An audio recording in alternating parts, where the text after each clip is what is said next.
Bismillahirrahmanirrahim.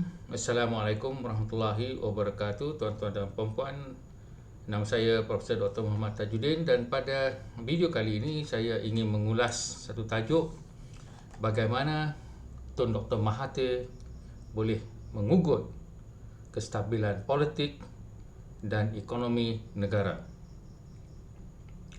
Pertama, sebelum saya ulaskan tajuk ini, kita perlu mengetahui tentang beberapa senario yang telah berlaku tidak lama selepas beberapa minggu ini. Yang pertamanya adalah keadaan di mana Tun Dr. Mahathir telah menuduh bahawa orang-orang Tamil tidak taat setia kepada negara. Dan ini telah dinyatakan di dalam satu wawancara dengan televisyen ataupun media yang bukan di dalam negara tetapi di luar negara. Bukan saja ia memalukan negara, tetapi ia juga telah melukakan hati orang-orang bukan Melayu di dalam negara ini. Tuan-tuan ingat bahawa Tun Dr. Mahathir juga telah mengatakan bahawa negara Malaysia ni hanya milik Melayu dan milik Bumiputera. Di sini kita lihat bahawa bagaimana kita boleh melukai. Contohlah, kalau saya duduk dengan anak-anak saya di dalam rumah saya, maka saya selalu mengungkitkan bahawa ingat, ini rumah ayah dan sebagainya. Maka ini akan melukai hati anak-anak, dan seperti ini juga telah melukai hati orang-orang bukan Melayu. Ramai di antara orang bukan Melayu, mereka telah dilahirkan di negara ini, ada yang telah meninggal dunia dan telah dikebumikan di negara ini. Ramai di antara mereka yang telah menjadi anggota polis, yang telah menjadi askar, yang menjadi jururawat, doktor di dalam hospital kerajaan, yang menjadi cikgu pun ramai, iaitu cikgu-cikgu anak-anak kita. Maka Malaysia ini adalah milik semua. Jadi apabila dikatakan bahawa orang-orang bukan Melayu ini perlu membudayakan hidup mereka cara Melayu, perlu bercakap Melayu di rumah dan melupakan warisan budaya mereka serta warisan bahasa mereka, maka ini adalah sesuatu yang tidak wujud langsung di dalam apa yang dikatakan rukun negara kita, dan juga pemikiran terhadap pemimpin-pemimpin awal seperti Onn Jaafar, Tun Abdul Razak, Tunku Abdul Rahman dan sebagainya. Hanya Tun Dr. Mahathir saja yang memandai-mandai demi kepentingan sendiri untuk memporak-perandakan negara kita dengan mengacau bilaukan keharmonian masyarakat kita dengan mengungkit bahawa Malaysia ini hanya milik Melayu. Jadi di sini kita lihat bahawa satu demonstrasi telah dilakukan di Istana Negara baru-baru ini, di mana Tun Dr. Mahathir juga mengambil bahagian. Beliau menuntut, mengatakan bahawa kerajaan ini gagal dan perlu diadakan pilihan raya. Di sini dikatakan ekonomi gagal, orang bunuh diri pun salah Datuk Seri Anwar Ibrahim dan juga kerajaan. Saya rasa kalau kambing mati 2-3 ekor pun salah kerajaan juga. Jadi di sini kita lihat bahawa Tun Dr. Mahathir mengait-ngaitkan bahawa ketidakstabilan politik dan sebagainya itu adalah juga kegagalan negara, walhal dialah nombor satu punca selain daripada pemimpin-pemimpin daripada Perikatan Nasional seperti Hadi Awang dan Sanusi ini yang memporak-perandakan keharmonian kita. Baik, di sini kita lihat bahawa demonstrasi tersebut juga adalah satu yang sepatutnya tidak berlaku, tetapi sebagai suatu maklumat yang telah dinyatakan bahawa akan terjadinya pertukaran kerajaan pada waktu itu, dan ada wakil-wakil dari Perikatan Nasional yang akan berjumpa dengan Yang di-Pertuan Agong, telah diberitahu oleh salah seorang daripada pengkhianat-pengkhianat negara di dalam Malaysia ini, iaitu di mana istana atau wakil istana telah pun membuat laporan polis bahawa perkara ini memang adalah satu pembohongan Tuan-tuan, kalau ada orang boleh bohong begitu, mengatakan bahawa akan jadi tukar kerajaan seperti langkah Dubai dan sebagainya, bukankah ini satu pengkhianatan? Sebab pengkhianatan ini boleh menggugat ekonomi kita. Siapa yang nak datang melabur di sini kalau dia tahu dalam beberapa minit saja negara akan ditukar milik. Dan juga di manakah kita ni rakyat, tuan-tuan dan saya? Macam mana pula kita boleh tak tahu bahawa kerajaan akan bertukar, tiba-tiba besok bertukar? Perkara begini adalah tidak sihat langsung kepada keharmonian hidup kita dan terutama juga kepada ekonomi kita. Walaupun digunakan alasan agama kononnya, walaupun digunakan alasan bahawa ini adalah nak tolong Melayu dan sebagainya. Kalau seluruh ekonomi rosak, Melayu pun akan tergugat, Islam pun akan tergugat. Jadi tuan-tuan percayalah bahawa kesemua tindakan Tun Dr. Mahathir ini pada pandangan saya hanyalah untuk mengkaburi mata rakyat kepada siasatan rasuah terhadap anak-anak beliau dan juga rakan karib beliau iaitu Daim Zainuddin. Maka di sini kita lihat bahawa perkara ini akan menjadi sesuatu yang boleh merosakkan negara kita dan kita harus prihatin dan juga tahu bahawa Tun Dr. Mahathir ini adalah membahayakan keadaan negara kita. Jadi ulasan saya adalah bagaimana Tun Dr. Mahathir walaupun dia adalah individu yang seorang boleh menggugat dan menggugut kestabilan politik negara ini. Yang pertama, bagi saya Tun Dr. Mahathir ini adalah seorang personality politik yang cukup unik. Sebab beliau adalah seorang politik yang saya anggap perfect politician, iaitu seorang ahli politik yang tidak ada moral, yang tidak ada perasaan, yang tidak ada perasaan ihsan atau kasih sayang. Maka beliau boleh membuat apa saja. Janji objektifnya tercapai. Jadi maknanya menghalalkan cara apa saja cara yang digunakan itu adalah halal. Janjikan bahawa politik ataupun objektif itu tercapai. Jadi di sini adalah bahayanya seorang yang boleh bercakap satu cara pada hari ini dan cara lain pada hari yang lain. Lihatlah sahaja apabila beliau menuduh DAP sebagai orang-orang yang mengkhianati negara dan juga mengancam kedudukan Melayu. Tetapi apabila beliau bersama dengan DAP di dalam Pakatan Harapan ataupun Pakatan Rakyat dahulu, maka dikatakan bahawa tak ada masalah pula dengan DAP dan sebagainya. Dan sekarang ini pula menuduh orang-orang bukan Melayu yang terutamanya di dalam DAP ini semua ni adalah menggugut kedudukan Islam, kedudukan Melayu dan juga mengatakan macam-macam lagi. Jadi orang sebegini yang orang kata apa, bukan saja lidah itu tidak bertulang, tetapi juga hati itu dah tak ada benda dah, kita katakan. Bahawa jiwa raga tu telah dijajakan untuk kepentingan kuasa, untuk kepentingan wang ringgit, untuk kepentingan ego dan sebagainya. Jadi seorang ahli politik yang betul-betul perfect adalah ahli politik yang memang nak duduk di atas, tak nak turun-turun. Sebab inilah cara untuk memegang kuasa, memegang harta kekayaan dan juga memegang kedudukan.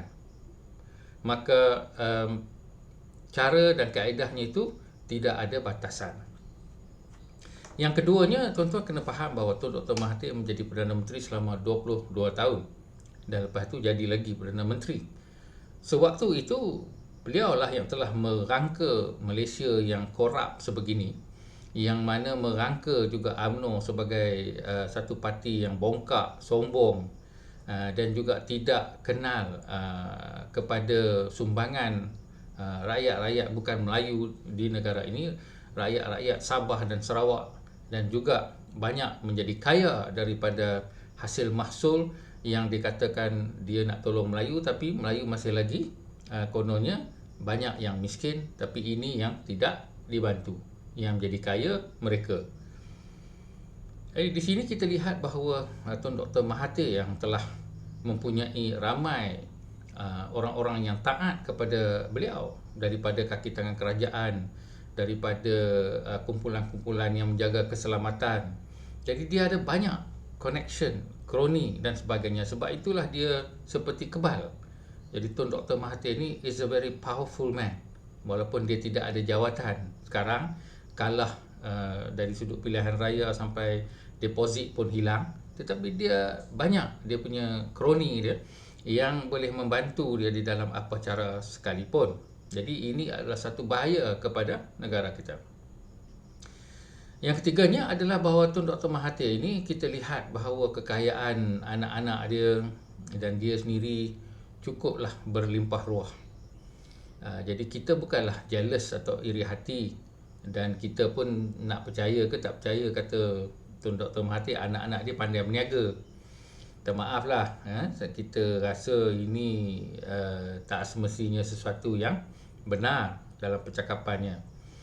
Dan kita pun pernah ingat zaman reformasi bagaimana anaknya dibantu oleh dedikasi dalam bisnes-bisnes yang tergugat oleh kerana ekonomi dunia merudum dan sebagainya, dan duit EPF dan sebagainya telah digunakan dan menyebabkan Datuk Seri Anwar Ibrahim dipenjarakan tanpa peri kemanusiaan langsung daripada seorang yang bernama Mahathir ini.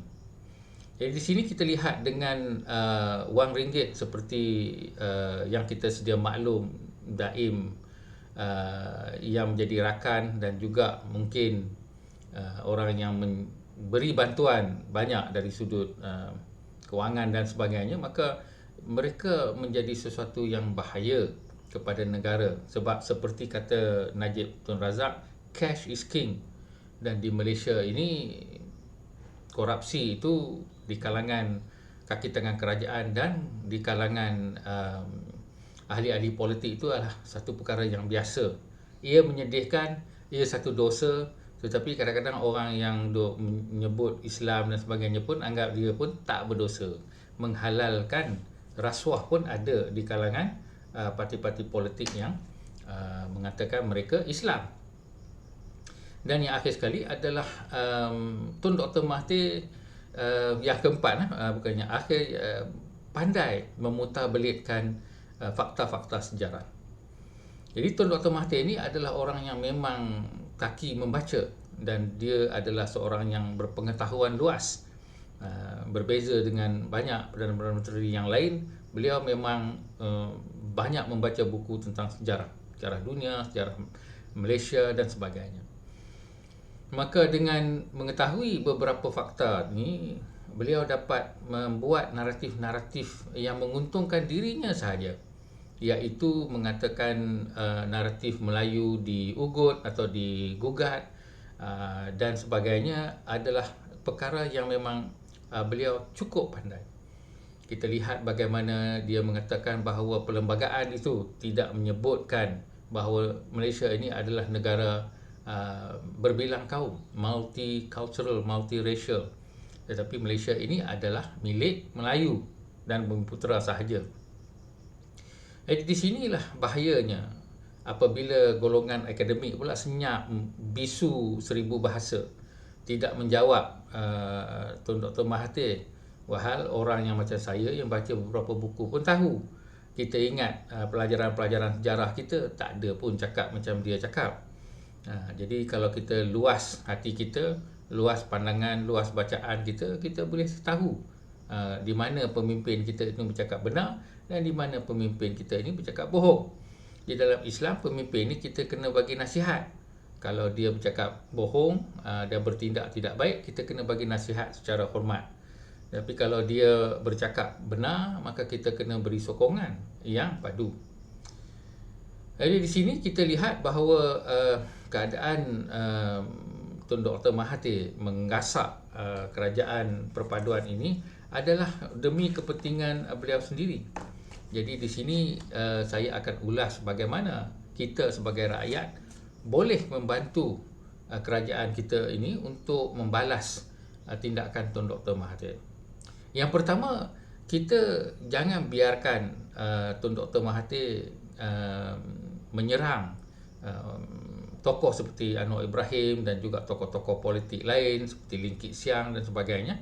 Apabila dia menyerang mereka ini, kita jangan biarkan tokoh-tokoh ini menjawab. Sebab itulah yang dimahukan oleh Tun Dr. Mahathir. Dia mahu mereka jawab sebab bila mereka jawab, maka dia jadi lebih penting. Jadi di sini kita sebagai rakyat, kita tak boleh duduk diam. Kalau kita tahu fakta tu salah, maka kita kena jawab sebab kita dah ada social media. Jadi kita kena jawab, syaratnya kita jawab dengan fakta, syaratnya kita jawab dengan beradab. Yang kita duduk diam. Kalau kita duduk diam di akhirat nanti pun, kita akan disoal kenapa kamu tak tolong Datuk Seri Anwar Ibrahim atau Lim Kit Siang terhadap tohmahan Tun Dr. Mahathir. Nah, kita nak jawab apa? Saya kata biar dia orang jawab sendiri lah. Dia orang yang tu tak boleh macam tu. Sebab itulah taktik dia. Taktik dia adalah untuk mencari apa yang dia katakan relevance kepada diri dia yang tak ada parti, yang tak ada orang kata apa undi daripada rakyat dan sebagainya. Jadi yang keduanya pula adalah apabila Tun Dr. Mahathir itu menyerang sesuatu kaum seperti kaum India, kaum Cina, kita sebagai rakyat Malaysia sama-sama kita kena menjawab beliau dengan cara beradab dan dengan cara fakta. Kalau kita biarkan kaum India itu diasak dan biarkan orang India menjawab, maka ia akan membuat populariti Tun itu di kalangan orang Melayu menjadi lebih besar. Ini taktik politik yang kedua, yang mana ini adalah perkara biasa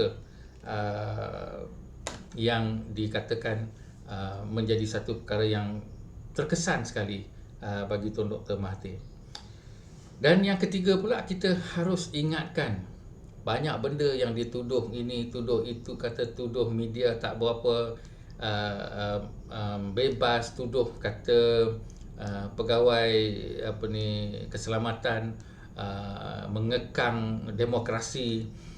Jadi kita kena ingatkan dia apa yang dia buat 22 tahun dahulu, apa yang terjadi di waktu reformasi, bagaimana dia yang menjadi raja segala raja. Dia yang menjadi lebih besar, lebih berkuasa daripada campur semua sultan-sultan ni, dia yang lagi berkuasa. Dia adalah top dog orang kata, atau top man. Itu adalah perkara yang telah dijadikan kepada diri dia sendiri, iaitu menjadi emperor ataupun maharaja. Dan di sinilah cara-cara kita untuk menangkis apa yang dikatakan ugutan ataupun cabaran daripada Tun Dr. Mahathir.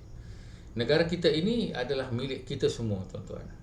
Maka adalah menjadi tanggungjawab setiap rakyat kita yang mempunyai pemikiran yang sihat, mempunyai pengetahuan tentang sejarah, sedikit politik, sedikit ekonomi, dan juga mengetahui tentang sejarah Tun Dr. Mahathir itu sendiri, maka menjadi tanggungjawab kita wajib bagi saya lah sebagai Islam untuk menasihati beliau, untuk mengingatkan benda yang dia mudah lupa, dan juga untuk membantu kaum-kaum lain yang diserang, dan juga individu-individu seperti Datuk Seri Anwar Ibrahim atau mana-mana tokoh-tokoh yang diserang dengan secara tidak adil dan tidak benar.